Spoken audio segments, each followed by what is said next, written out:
बिस्मिल्लाहिर्रहमानिर्रहीम। अस्सलामु अलैकुम दोस्तों। अल्लाहुम्मा सल्ली अला मुहम्मद व आले मुहम्मद। दोस्तों चलते हैं आज की वीडियो की जाने।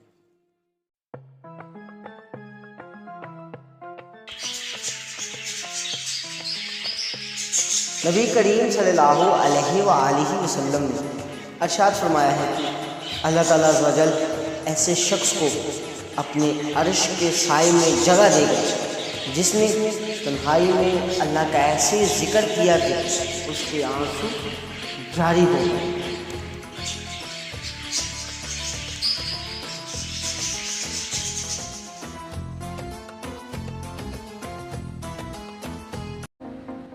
तमाम देखने वालों से गुजारिश है, अगर आपको ये वीडियो अच्छी लगी तो बराए मेहरबानी इस चैनल को सब्सक्राइब करें, इस वीडियो को लाइक करें, शेयर करें और कमेंट करें। नई आने वाली वीडियो तक इंतज़ार कीजिए। अल्लाह हाफ़िज़।